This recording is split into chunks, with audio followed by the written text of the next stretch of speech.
source was in Nitro, West Virginia, where they pumped out almost a ton of 2,4,5-T a day. By 1949, Monsanto's business was booming, when all of a sudden, the plant exploded. Over 100 workers rushed out to see a dark cloud rising 40 meters above the factory. They watched as a black, stinking powder started raining down on their faces. Within hours, many of these men fell ill. First, they got headaches and nausea, but then their skin began to erupt with bumps, pustules, and acne.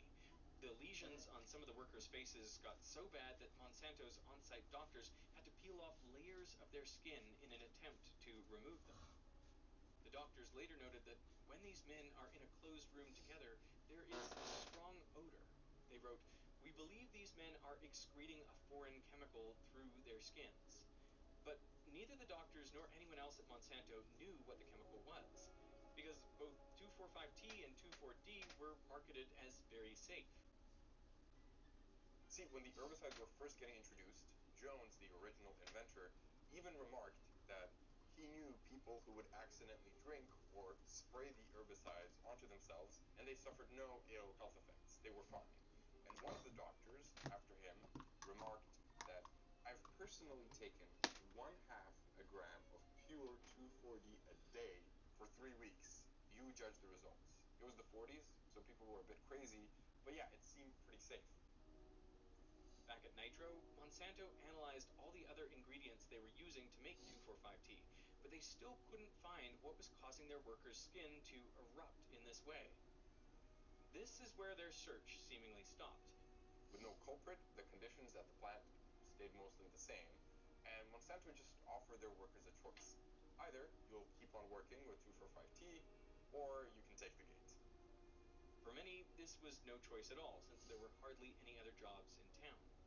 So most of the workers stayed, with something inside the factory poisoning them for years to come. It wasn't until 1957, 8 years after the explosion, that a German dermatologist, Karl Schultz, found himself treating patients with similar-looking lesions and acne. He wasn't surprised by the symptoms because many of these patients worked in 2,4,5-T factories around Hamburg. But when Schultz would test these ingredients from the instruction list on rabbit ears he had at the lab, he would get no reactions. And this puzzled him. How do these ingredients do nothing in his own tests, but at the same time cause these painful skin disorders inside 2,4,5-T factories? Well, to make 2,4,5-T, you start with tetrachlorobenzene, a benzene ring with 4 chlorine atoms attached to it.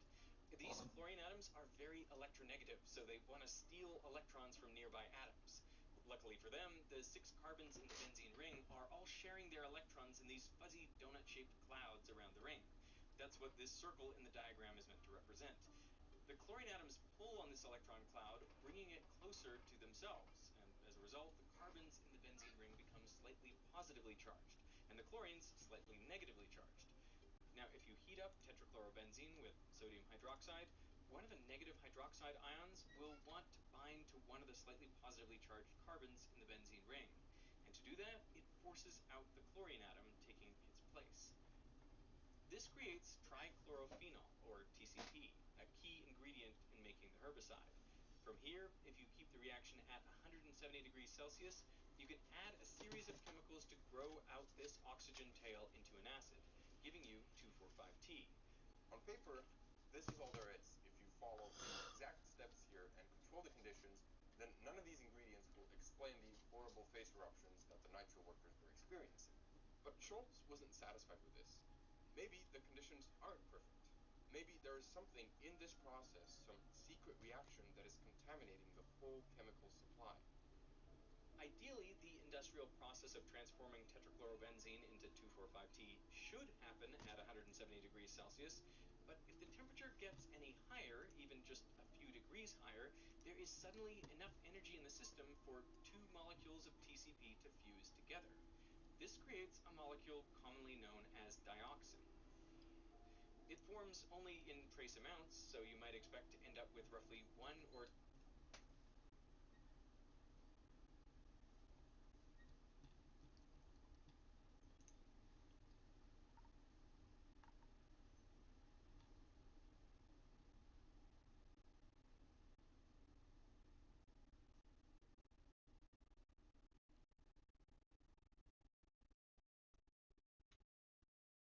USA. All to be a problem. Nevertheless, Schultz decided to test it. He took some TCP, this time contaminated with trace amounts of dioxin, and rubbed it into his own skin. And he got the same acne as the workers at the nitro plant. Once Schultz realized the threat here, he immediately contacted all the big chemical producers in Germany. And one of these German companies even sent letters to both Monsanto and Dow, the other big herbicide producer in the US, and they warned them that the acne-causing effects are stemming from pollution through byproducts, referring to dioxin. They even listed when exactly during the process the contamination was happening and what to do to prevent it. Yet Monsanto denied ever getting these letters, and Dow said they somehow misfiled them. Regardless, it was obvious to both companies that something in the production of 2,4,5-T was poisoning their workers.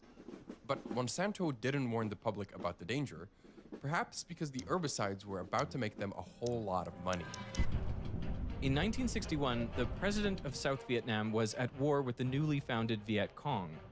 This guerrilla force was set on overthrowing his rule and uniting Vietnam under a communist regime. The Viet Cong were masters of the jungle. They laid deadly traps for their enemies and ambushed them using underground tunnels. South Vietnam was losing the war, so the president faced a choice: either accept defeat in the jungle or destroy it. He reached out to his allies, the US, and asked them for help. And soon they came in flying with thousands of barrels of herbicide. This was the start of Operation Ranch Hand. The US's herbicide of choice was Agent Orange, a 50-50 split of 2,4-D and 2,4,5-T, supplied by the US's biggest chemical manufacturers. The largest supplier by volume was Monsanto. Agent Orange ravaged through South Vietnam, destroying 20% of the jungles, and civilians and soldiers on both sides got sprayed with it too, mostly by accident. The government assured them that it is not toxic to humans, animals, or drinking water, but Monsanto and Dow knew otherwise. See, during Ranch Hand, they secretly exchanged information on their herbicides, and in one of the letters, Dow acknowledged that dioxin, which had been contaminating 2,4,5-T for years, was the most toxic compound they have ever experienced, and that even trace amounts of it caused incapacitating acne. By 1965, it was obvious that both companies understood what sort of threat dioxin was. And yet, there are no records that Monsanto or Dow ever sent communication to the US government warning them about the threat. In fact, Dow's vice president reportedly said, if the government learns about this, the whole industry will suffer. As a result, the US sprayed South Vietnam with 72 million liters of Agent Orange, within which was just 80 liters of dioxin. And even though that doesn't seem like much, the damage was irreparable. Civilians and soldiers on both sides suffered from skin diseases and cancer. Children were born with physical and mental disabilities. By some estimates, as many as 3 million people suffered from the effects of Agent Orange. This outraged the public. In 1967, 5,000 scientists signed a petition to the president condemning his use of the herbicides. And Monsanto was under scrutiny too, because regulators were catching on to the dioxin contained in 2,4,5-T. The herbicide was about to be phased out, compromising their bottom line. Monsanto needed a miracle, and they needed it fast. Their idea was to replace 2,4,5-T with a safer herbicide, but after 9 years of research, they weren't getting anywhere. All of the scientists in the agricultural department referred to this new initiative as a dead area. One of the last remaining scientists on the project was John E. France, and by early 1970, he was about to give it up too. But before abandoning the project, France decided to do one final set of experiments. So he thought up 19 possible acids that could maybe work as herbicides and decided to test them out. He prepped the first herbicide, but nothing happened. The plant was completely fine and the herbicide had no activity. Then he decided to test the second herbicide, and he applied it to a plant.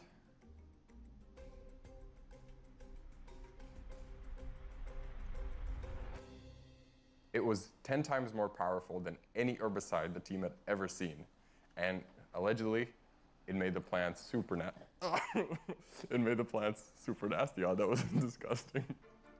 This miracle compound was glyphosate, a phosphonic acid group on one end and a carboxyl group on the other, with a nitrogen, hydrogen, or amino group in between.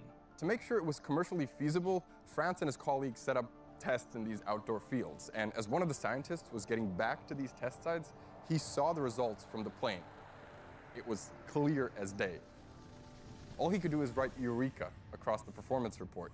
It was the best herbicide they'd ever seen. So what made it so great at killing plants? Well, for plants to survive, they use a chemical pathway, a series of reactions to create 3 important amino acids, acids without which they die. This process is known as the shikimate pathway because it starts with shikimic acid, named after the Japanese shikimi flower.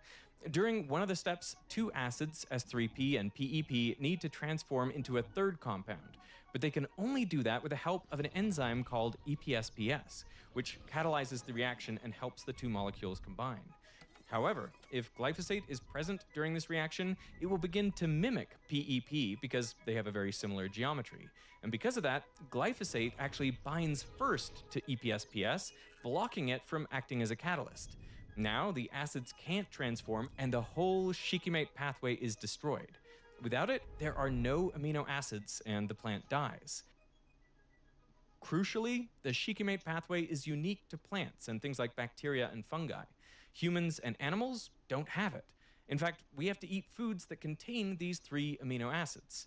But for Monsanto, this was good news because they could market that glyphosate targets an enzyme found in plants, but not in humans or pets. So after decades of toxic products, Monsanto finally had one which they were sure was safe. And research was also showing that after you spray glyphosate, the microorganisms in the soil break it down into safe byproducts. It was biodegradable. Glyphosate was perfect, so they wasted no time in getting it on the market. In 1974, Monsanto had a new hit herbicide, Roundup. Roundup is better. It goes through the plant to kill it, tops and rhizomes. My roots hurt real bad. Hank! Roundup, no root, no weed, no problem. Farmers loved it because, unlike 2,4-D, glyphosate killed every weed, not just broadleaved ones, but grassy too. It allowed them to practice something called no-till farming. See, usually, to get rid of weeds, you'd have to plow up the entire field before planting anything, and that would hurt the soil, and it was also just a lot of work. But with Roundup, what you do is you spray the whole field, everything dies, and then you just plant directly into the residue. It was easier, faster, and cheaper. And Roundup was safe to use too. They marketed it as safer than table salt and safe enough to drink, basically. Roundup can be used where kids and pets will play and breaks down into natural materials. By the late 80s, Monsanto was selling 7 million pounds of Roundup and making $1 billion each year. And they weren't going to share a penny of that money with anyone. See, with other herbicides, like, for example, Alichlor, which was moderately popular at the time, you can tweak the molecule a bit here or there, and you still get a very potent weed killer. So if you patented a specific herbicide, your competitors could still use hundreds of its close relatives, which would still work perfectly well without violating your patent rights. But glyphosate was different. If you were to modify the molecule in any way, its herbicidal properties were completely gone. So Monsanto could rest easy knowing that until the year 2000, they would be the only ones able to sell it. But there was a little problem with glyphosate. See, unlike 2,4-D, which only killed broadleaved weeds, Roundup kills everything. I sprayed some of my own houseplants here, and, well, you can see the results. Chances are, if it's green, Roundup is going to kill it.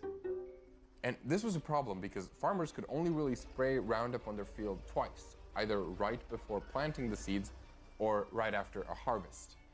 But for Monsanto, this wasn't as much of a problem. See, they thought if we could somehow make the crops, like soybean or corn, resistant to Roundup, well then farmers could spray it on their field during the whole year, and it would keep killing the weeds, but not the Roundup-resistant crops. Crops which Monsanto could sell them. And as a result, they would have a complete monopoly over both the herbicide and the seed supply. Monsanto's idea was this. If glyphosate blocks the EPSPS enzyme in plants, then they could edit the plant's DNA so that the cells just create more EPSPS. If there's enough of the enzyme, then glyphosate can't block all of it, and so the plant can still survive. They tried this out on petunias, but it didn't work. The flowers would survive a tiny amount of Roundup, but a normal dose would still kill them. Monsanto was kind of stumped, and they didn't have time to rest because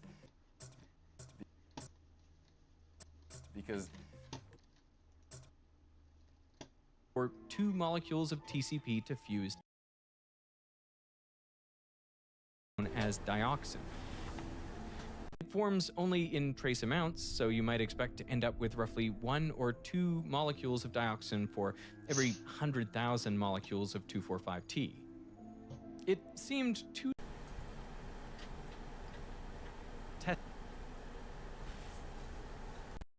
with trace amounts of dioxin and rubbed it into his own skin.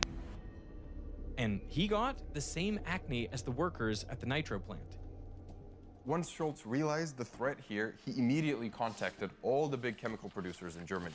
And one of these German companies even sent letters to both Monsanto and Dow, the other big herbicide producer in the US, and they warned them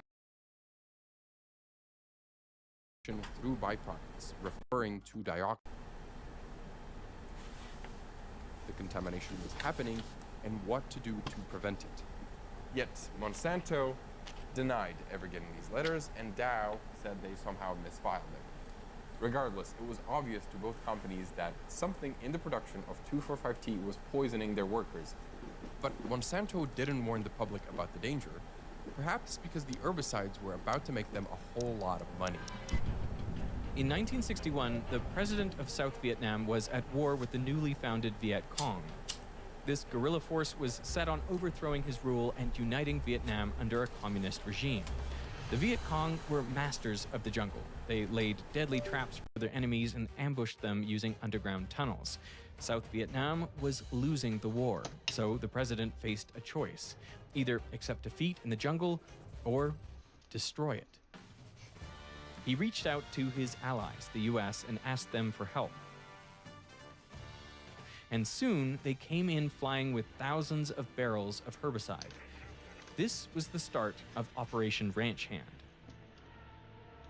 The US's herbicide of choice was Agent Orange, a 50-50 split of 2,4-D and 2,4,5-T, supplied by the US's biggest chemical manufacturers. The largest supplier by volume was Monsanto. Agent Orange ravaged through South Vietnam, destroying 20% of the jungles, and civilians and soldiers on both sides got sprayed with it too, mostly by accident.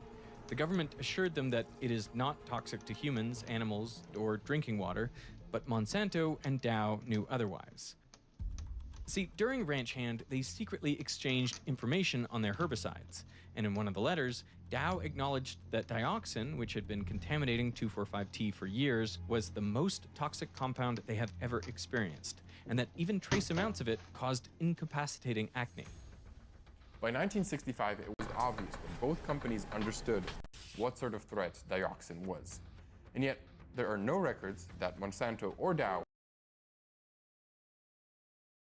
warning them about the threat. In fact, Dow's vice president reportedly said, if the government learns about this, the whole industry will suffer. As a result, the US sprayed South Vietnam with 72 million liters of Agent Orange, within which was just 80 liters of dioxin.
like much, the damage was irreparable.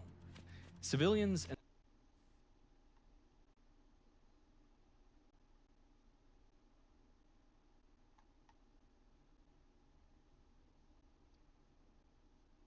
Borderlands 4 isn't just another looter shooter. It is a massive reimagining of everything that makes this franchise tick.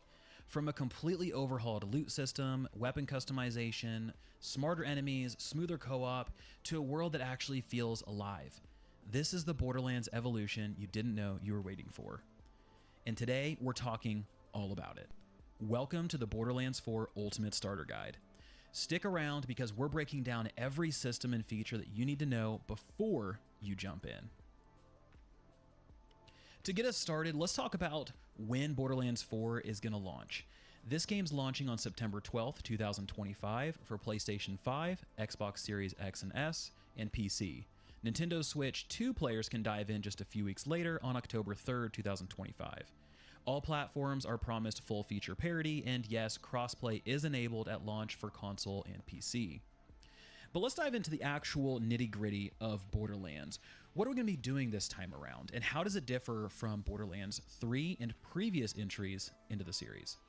So the tone of Borderlands 4 takes a step back from the non-stop absurdity of Borderlands 3, this overall meme-heavy, and that drove a lot of players, myself included, away from the game. So in 4, humor is still here, but it's wrapped in something darker, a little bit more mature, a little more focused. The main villain, the Timekeeper, is threatening to unravel reality using temporal manipulation, and you'll feel the consequences across the story and across world design.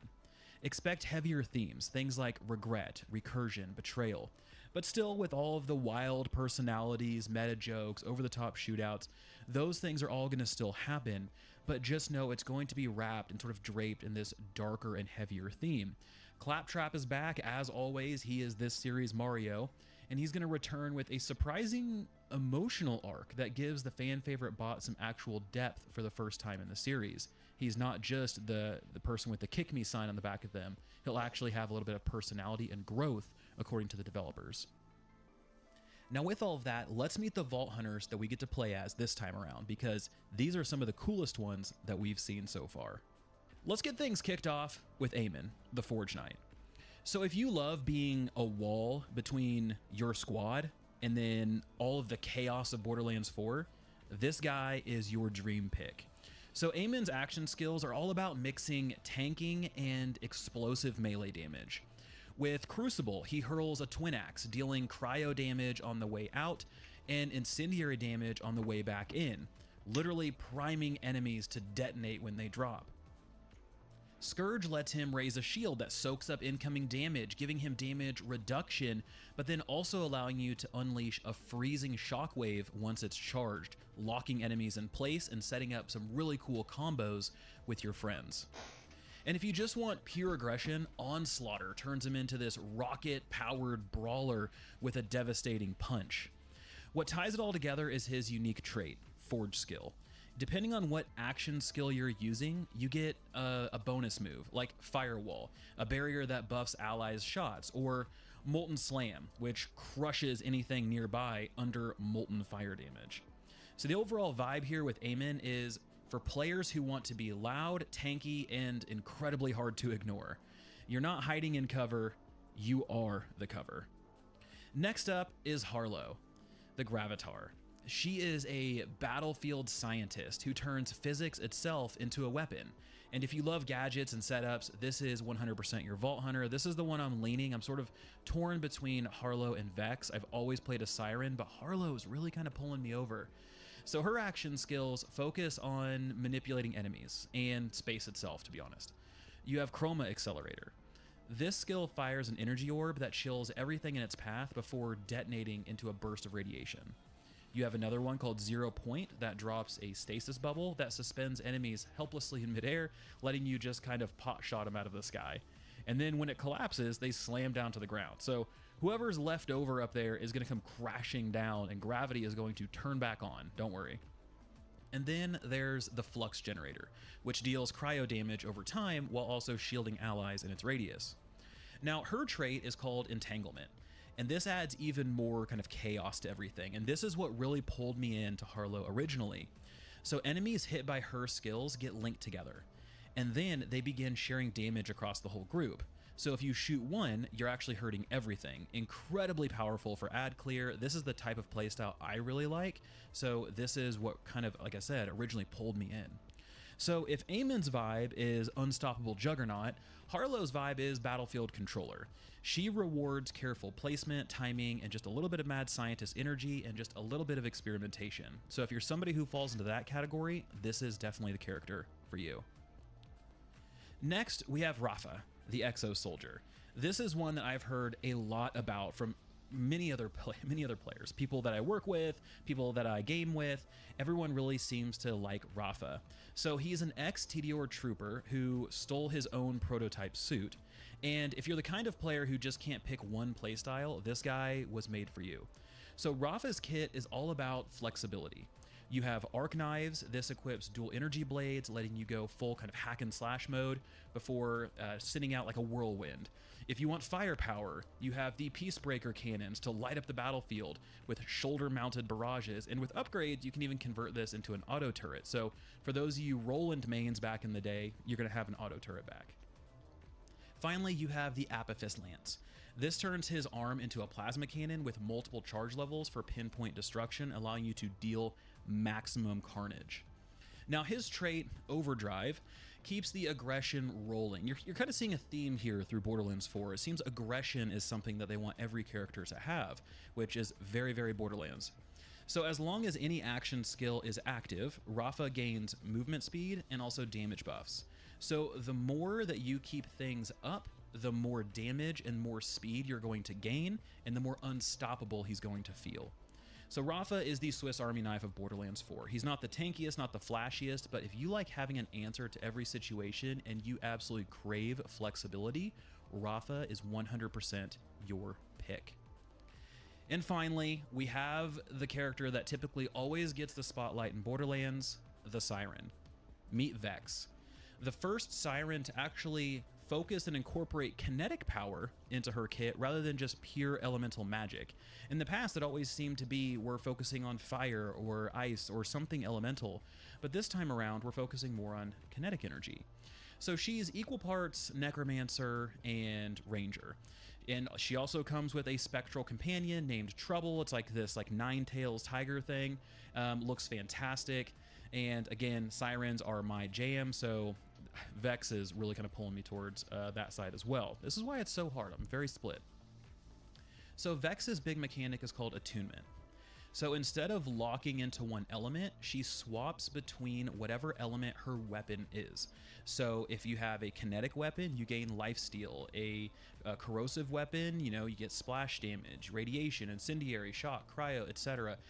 As you use these different weapons, you're going to get different elemental effects, and all of your skills are going to pick up that element as well.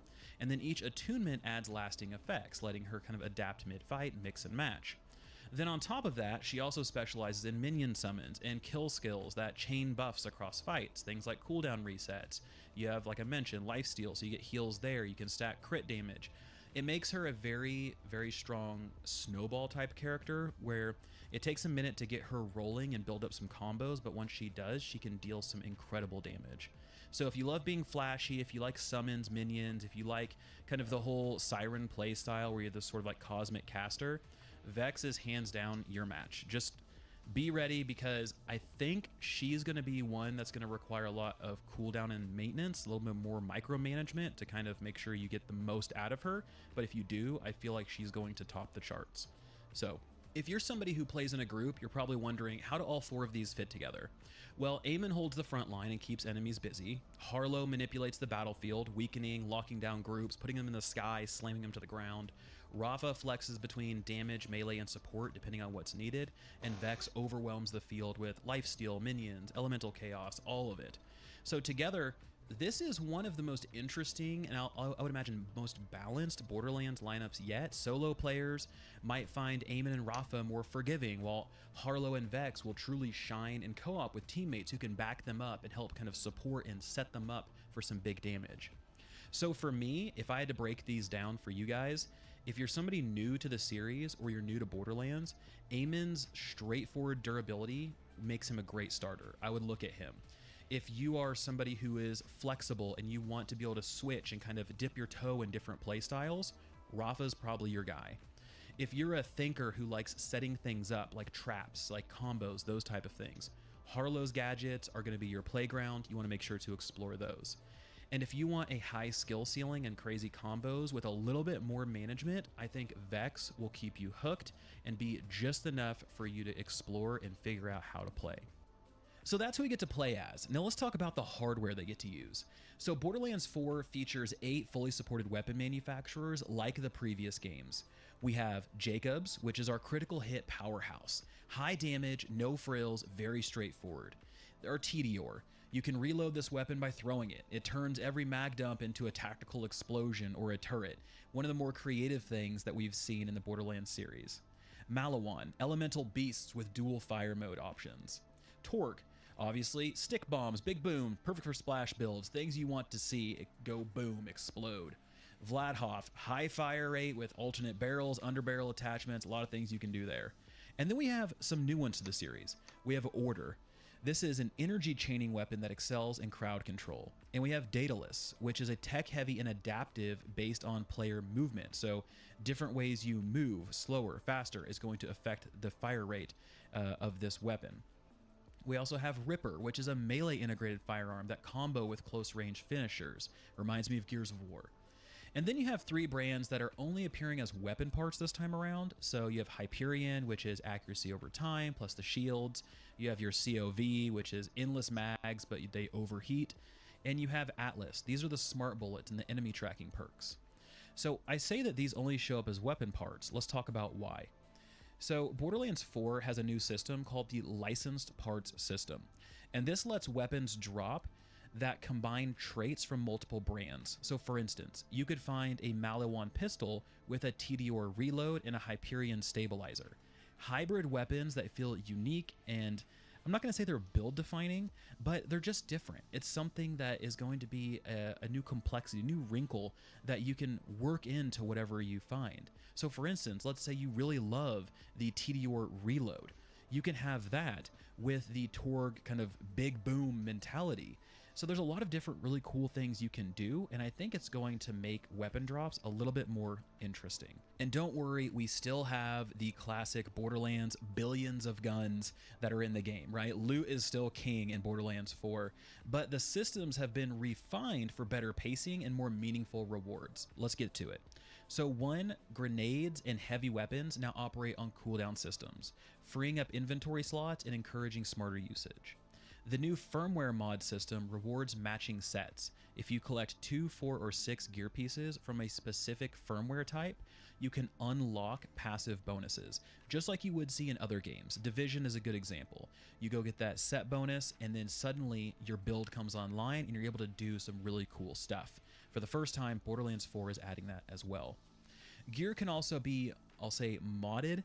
It lets you sort of carry firmware traits forward with a bit of in-game currency, so that way if you have something you really like, you can transfer it using the transfer machine. But the one thing I don't know is if there is a limit on how far you can do this. Can you take something and transfer it multiple times, or is there a cap? That's something I don't know. If you know that, drop it in the comments section below. And then also the big deal, this is a huge thing, pearlescent tier of rarity is back. This is ultra rare chase loot, very exciting. We'll talk about that a little bit more in the end game section, but just know this one's back. A lot of people are really hyped. So every drop in the game has a little bit more depth and potential synergy with the new license system, with the firmware stuff, being able to mod and transfer these things and carry them forward. There's a lot you can do. And this is ideal for players who love theory crafting and optimizing builds. So if you're somebody like myself who really loves that type of stuff, this is, again, going to be a wonderful place for you to spend your time. Let's talk about some of the HUD and compass and minimap improvements. So the user interface upgrades are more than just cosmetic this time around. The traditional minimap has been refined into this like sort of 3D overlay type thing. You have this minimap compass type deal. This was a big point of contention. because they originally got rid of the minimap altogether and they just had a compass, and they said, hey, we're just going to put waypoints on your compass and you kind of just run around and explore, because we don't want people looking at a minimap the whole time. That's great, but there was so much backlash for this, they ended up adding a minimap back in. Now, I don't think it's going to be like a in-depth, fully functional, realistic one, but it's still going to let you see what's around you, which is good. And then we also have that 360-degree compass that shows those dynamic quest objectives, loot beacons, fast travel zones, all of that stuff is all based up there on your compass heading. And I want to talk about some of the quality of life stuff because a bunch of fan-requested features have made it into the game. So one, fast travel from anywhere. No more jogging to stations. You can just click, go, you're fast traveled. A ping system for both solo and co-op. Drop in, drop out matchmaking with seamless loot scaling. A gear comparison UI upgrade. It's much cleaner. It supports batch salvage, favorite tags, auto junk filters. It has a ton of stuff in there that make managing all of your gear much, much easier because, again, you have a game with billions of guns and billions of pieces of equipment. It's really hard to manage and comparison all of those things if you don't have a good system that supports it. And then lastly, controller remapping, subtitle scaling, and custom HUD layout for those of you who are desiring some more accessibility stuff right out of the box. One of the biggest things that I'm really excited about is how co-op is going to work in Borderlands 4. In my opinion, this looks like the best it's ever been. So you have 4-player online, 2-player split screen, which is great, cross-play between PlayStation, Xbox, and PC. We have instance loot. Now, this is the thing that I really like. So instance loot means you open up a chest and the loot falls onto the ground. That loot is yours. It's for you. No more having to fight over it, share it, figure out, okay, who really needs this gun? Is this the chase item? What are you really looking for? Oh, darn, you know, a pearlescent dropped or legendaries dropped. How do we split these things up? Do we roll on them? It cuts out all of the extra fluff. It cuts out all of the management, and just you open it and you get what you get. And that's just boom, done. You can still drop items, you can still trade them and do things like that, but your loot is your loot. Enemy level scaling ensures that every player contributes no matter their power level, which is great. Being able to incorporate all of your party into an actual play session is fantastic. You know, there are times when getting just hard carried through stuff is fun and I want to do that, but there are other times where I'm like, I don't really just want to sit here and just get drugged through everything. I want to actually contribute. And then shared fast travel and objective syncing to improve pacing and reduce friction between the group members.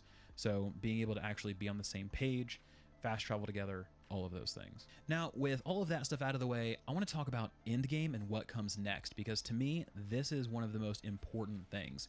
Borderlands has a history of absolutely making a huge impact when it lands, but then petering out, I'm not going to say quickly, but moderately over time, where it just kind of fades into the background. Borderlands 3 did this incredibly fast. Borderlands 2 had quite long legs to it, and I'm hoping 4 has figured out how to fix this problem.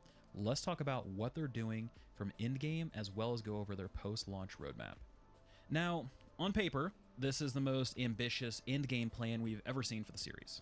But as with all looter shooters, what looks great in a roadmap doesn't always land in practice, so in this video, we're going to break down what's new and how it compares to what we've seen in earlier Borderlands titles. So let's go ahead and let's jump in. So we're going to start with the centerpiece, the reimagined Ultimate Vault Hunter mode. In Borderlands 2 and 3, Ultimate Vault Hunter mode meant replaying the entire campaign at a higher difficulty. Borderlands 4 changes that.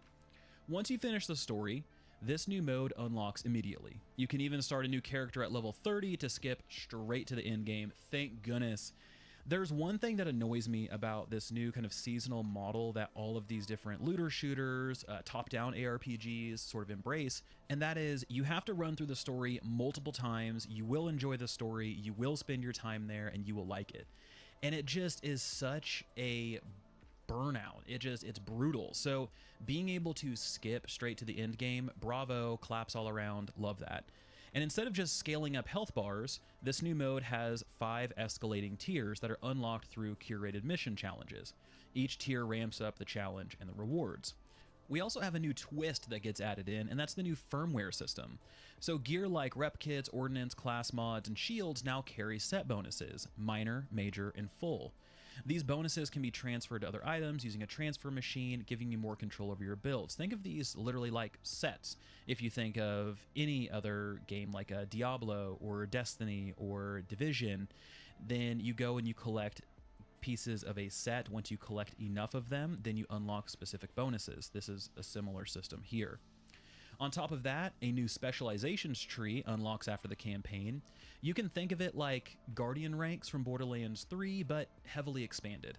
It offers account-wide buffs, passive upgrades, and build variety for long-term progression. So that's the kind of centerpiece. Now let's move on to the weekly loop, because this is where Borderlands 4 leans into sort of a live service type design. So we've got 3 pillars. We have 1, the weekly wildcards. These are rotating missions with guaranteed rewards, things you want to go do. Then we have Moxxi's big encore boss, which is a weekly spotlight boss that you enter with Iridium with a shot at exclusive loot. So this is a story or campaign boss that you're going to go redo. It's going to be souped up, and you're going to have a specific thing that you can get if you're able to beat that boss. And then lastly, we have Maurice's Black Market Machine. This machine is found in a new location each week. The spot's the same for all players, but the loot inside is individualized. Now here's the thing, this reminds me a lot of Xur, right? Where Xur travels around, you have to find him. We have the Where's Xur website, and you go and then you can pick up some cool loot from them. So it looks like they're leaning again into the Xur experience with this Black Market Machine. Now, this is all different from Borderlands 3's limited time events. Instead of waiting for holidays or patches, Borderlands 4 is trying to bake in some replayable, refreshing content right into the weekly cycle. I hope they're able to pull it off, because if they are, this is going to be a fantastic time for Borderlands players. So let's talk the free content that's going to be coming, because they're talking about this pretty heavily. Gearbox isn't just focusing on DLC this time around. Instead, they're also going to be bringing in some free stuff. So first up is the Horrors of Kairos. This is a mini event launching in October. You're going to expect some spooky weather effects, cosmetics, unique loot, those type of things sort of surrounding these events. Then we've got Invincible Bosses.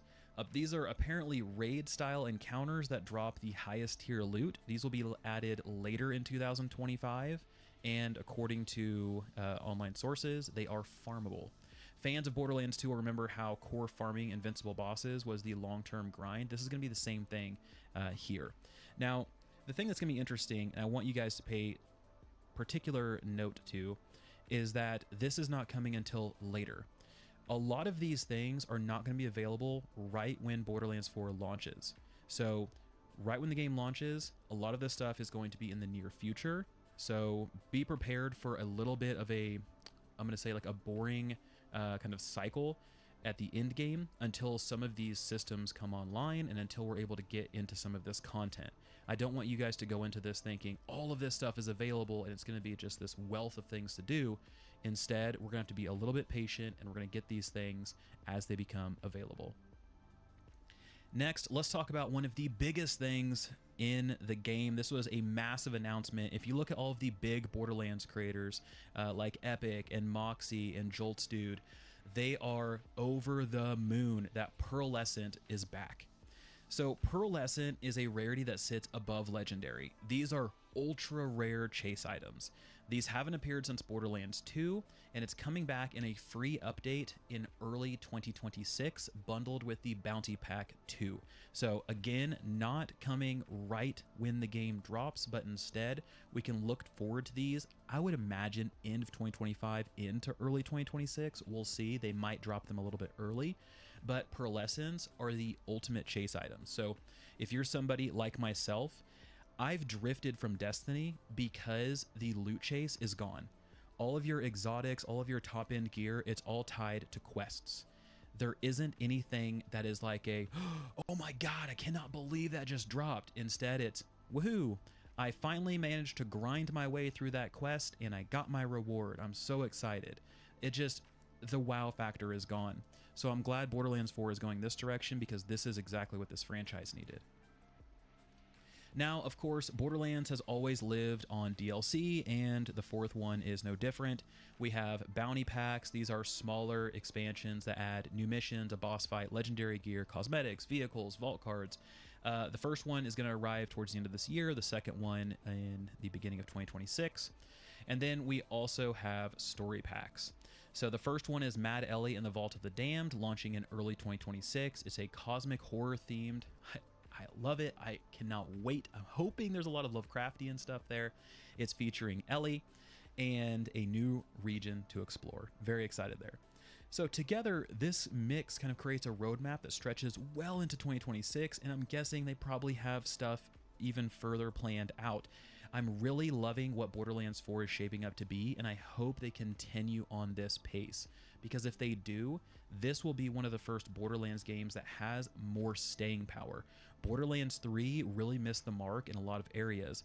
Now, the quality of life and the actual kind of gameplay elements of Borderlands 3 were rock solid, but because of the story and how off-putting it was to a lot of people, that game fell off incredibly quickly. So hopefully Borderlands 4 doesn't make the same mistakes, and their end game system shows that they've learned, and hopefully we'll see a better product in the long term. So let's talk about what this means for all the different types of players. So for new players, being able to skip straight into endgame at level 30 lowers the barrier to entry once you've completed the campaign. It allows you to try out different characters in a more efficient and quicker manner, rather than having to slog through the campaign each and every time. So bravo there.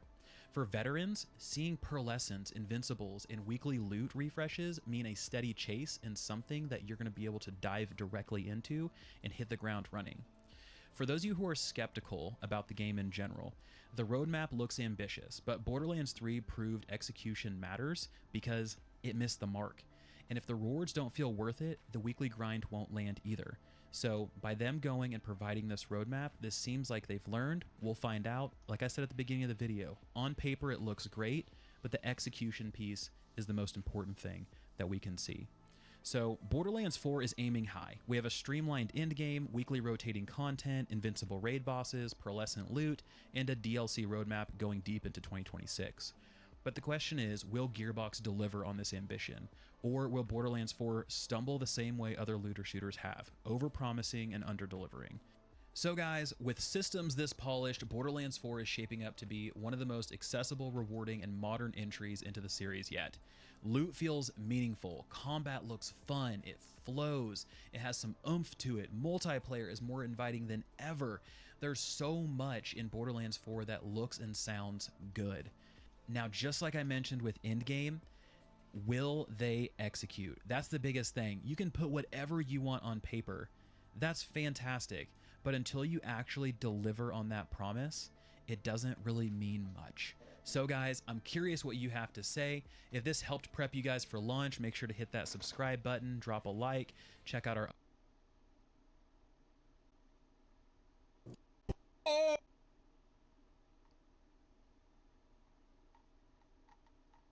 Oh, what a match of Jeopardy!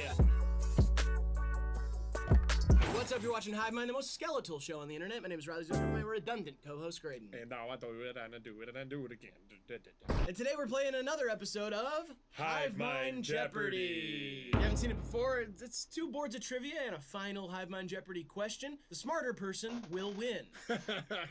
Before we get into it, make sure you like the video, subscribe if you want to see more. We also have a Patreon. It's only $5 a month. It's the best way you can support the channel. Or click the join button here on YouTube and become a member. You get extra content every single month. You get to participate in games. It means a lot to us, and we really love it. It saved my life. Also, it's football season, and Cheap Seats is back, so check out that channel if you like watching American football. We talk about it every single week over there. Other than that, let's get into the game. Been too long since I've been jeopardized with my good pal. Yes, it has. It's been far too long, and I can't wait to get jeopardized with you today. Kent, let's see the board. His name is Ken, and his name's Grant. This is that a combination of the two? Correcto mundo. Very classy, and I do like it.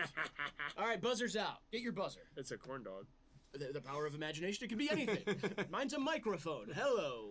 That's not very imaginative. Fine, mine's a medium-sized penis. Next. Kent. Let's see the categories for round 1. Today's categories are the following. The moment that never was. Guess the athlete or team from the famous choke. Pop culture math. Use the numeric provided clues in pop culture to solve the given equation. Eat your life away. Common analogies or items that have food in their name.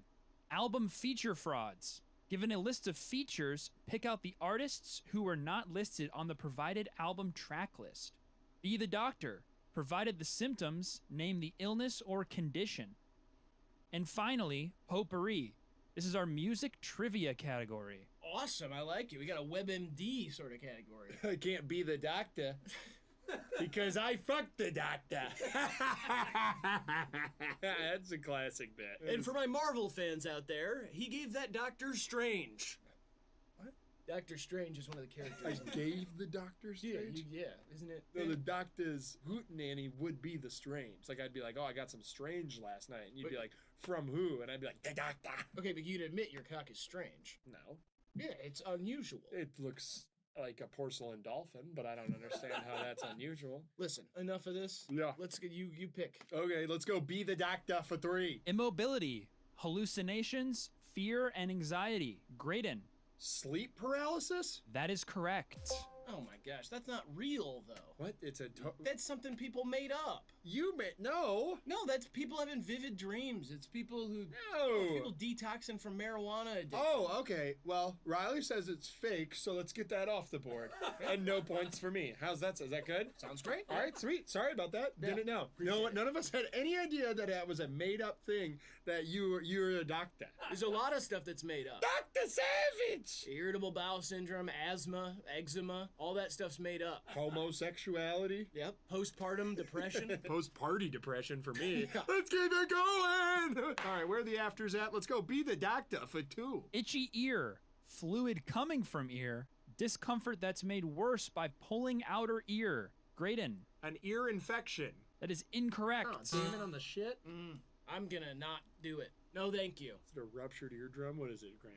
This is swimmer's ear. Oh, that's made up. It's made up, yeah. David Schwimmer. I get a good look in his ears. He had big ears. I David like 'em. Schwimmer had big ears. Yep. All right, let's go. I'll get out of that category for the fun of it. Let's do the moment that never was for 1. This team remains the only organization in NBA history to lose the NBA Finals after leading 3-1 in the series. Graydon. The Golden State Warriors. That is correct. 2016. Greatest year of my life. Yeah. We all remember. Oh, yeah. Remember the Titans. Let's do eat your life away for 3. If there's one thing you can't say about an AK-47, it's that it's never low on potassium. Graydon. Banana clip? That is correct. What are these riddles? This show has become so fruity.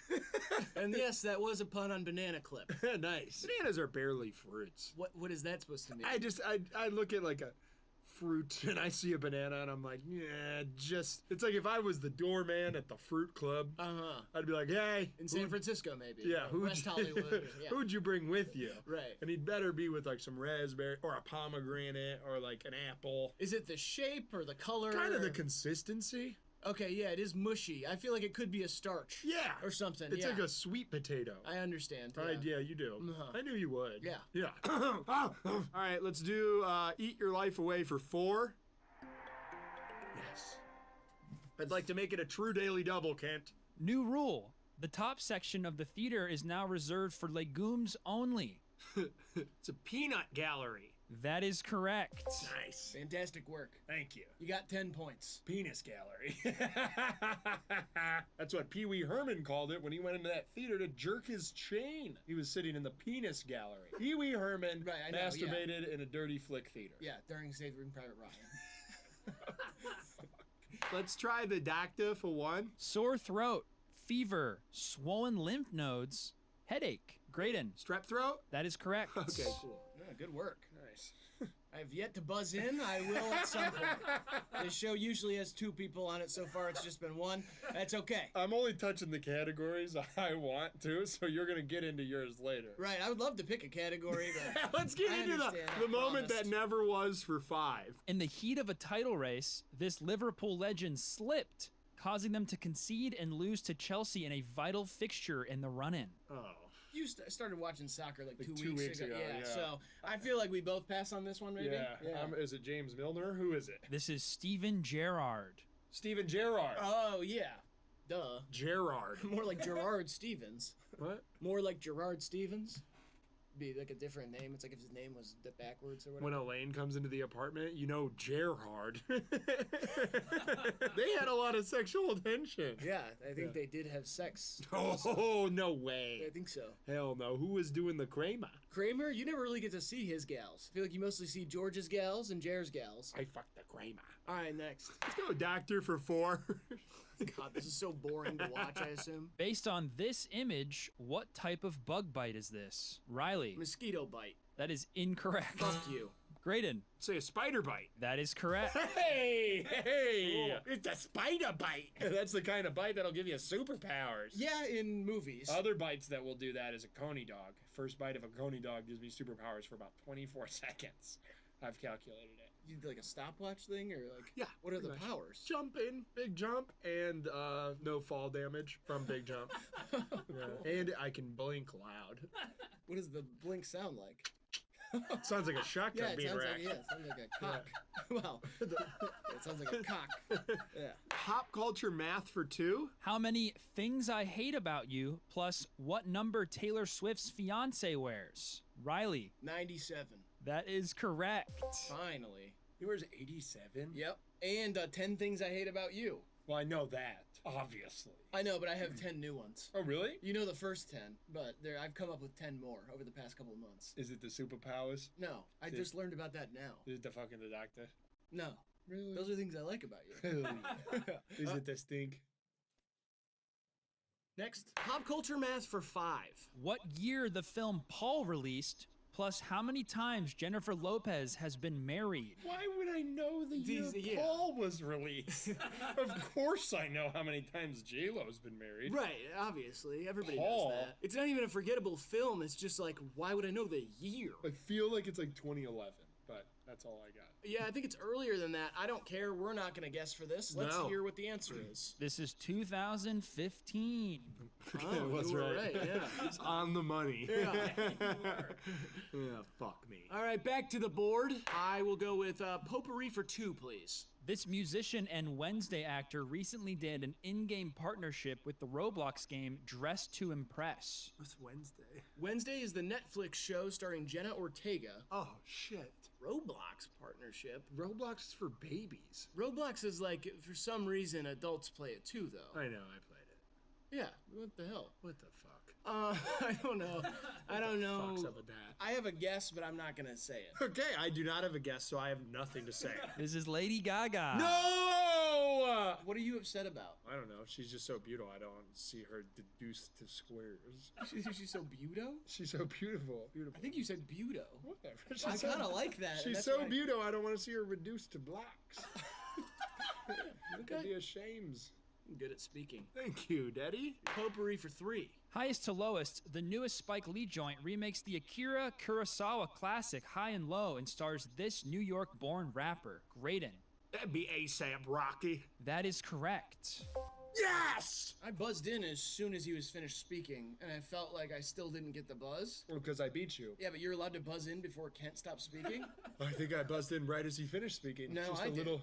Well, I think I did it just a little quicker than you. I doubt that. I think I watched Oh, I'm your not going to hand, doubt actually. the machine. Well, I definitely doubt the machine. Oh. Well, the rules, I guess. Oh. It don't matter. It's fine. You can take it. It's fraud points, but you can have them. Fraud points. Yeah. That seems like a good show. Might go see that movie tonight. No one cares. Show me album feature frauds for 1. Swag by Justin Bieber.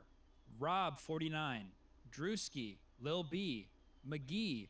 Sexy Red. I do want to add that there are 2 frauds on each album list here. Riley. Oh, Rob 49 and McGee. That is correct. Sweet. Oh, that was a little duck and dodge there, because although McGee's stylings are all over the album, he is not mentioned on the features. He's not credited with a feature officially. God, he fucked him over. No, I don't think so. He's credited in the production. Bullshit. Production credits include McGee. Trust me, I read it all over Twitter. Nice. Production credits include Dijon and McGee. I read the Bible on Twitter. How was that? It's nice. No, it's good. Good book.